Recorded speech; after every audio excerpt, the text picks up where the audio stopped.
Historians of science.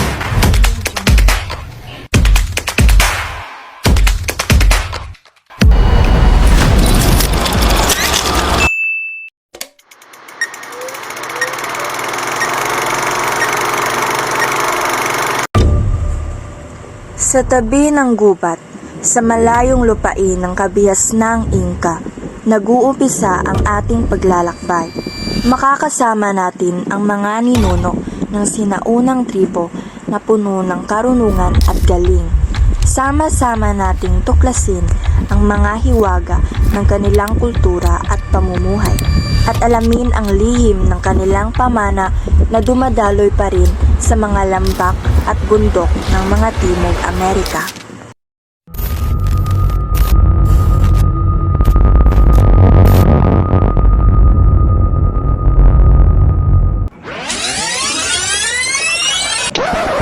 Yep, that's me.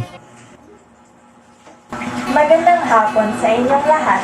Ako si Tisha Marie Villegas sa Zerka.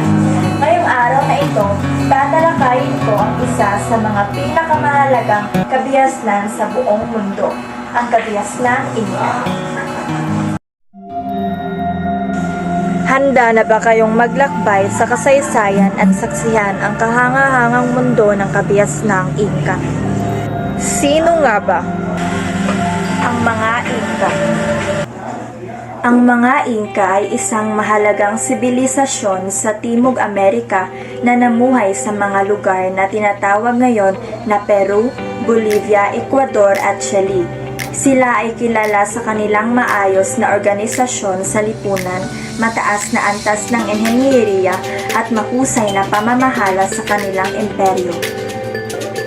Ang salitang Inca ay nangangahulugang imperyo. Saklaw ng imperyong ito ang lupain ng Peru, Ecuador, Bolivia at Argentina sa kasalukuyan. Ang tawag dito ay Waka. Ito ay itinuturing bilang banal ng mga Inca. Ito naman ang Sapa Inca. Ito ang tawag sa mga pinuno ng mga imperyong Inca. Siya si Pachacuti Inca Yupanqui. Sa pamumuno ni Pachacuti Inca, lumawak ang nasasakupan ng mga Inca at nakabuo sila ng isang imperyo. Tinawag si Pachacuti Inca na Chuantisuya, Land of the Four Quarters. Ang tawag dito ay Viracocha. Ito ang pinaniniwalaang tagapaglikha ng mundo. Ito ang Inti. Ito ang Diyos ng araw dahil naniniwala silang ang kanilang emperador ay inapo ni Inti. Ang mga tawag sa mga ganitong babae ay mamakuna. May mga pari na namumuno sa seremonya ng pagsamba na tinutulungan ng mga mamakuna o berhen ng araw.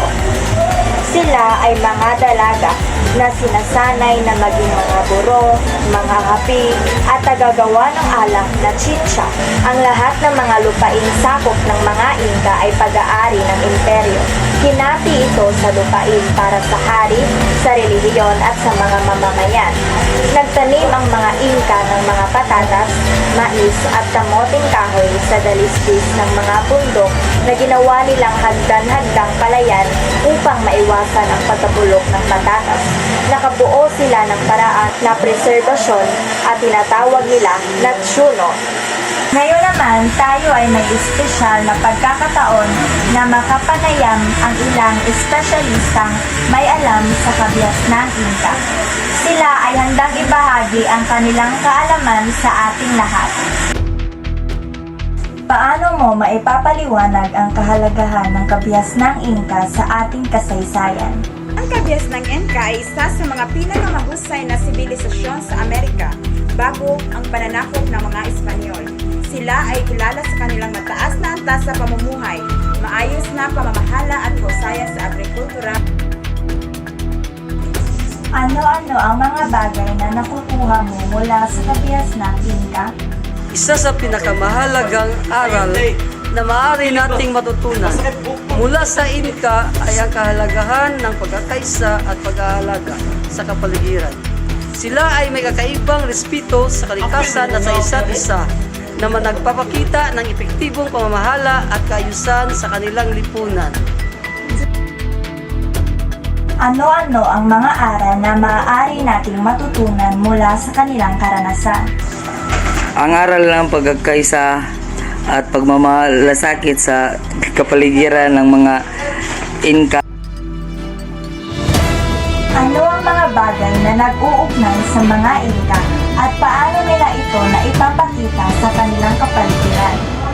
Ang mga Inka ay eksperto sa pag-alaga ng kanilang kapaligiran.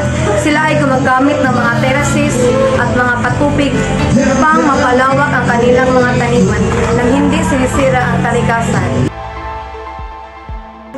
Ano ang pinakamahalagang ambag ng mga Inka sa kasaysayan ng Amerika?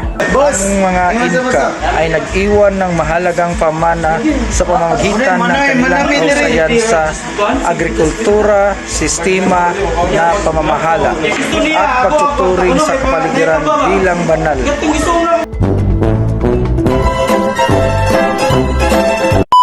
Kayong maglak.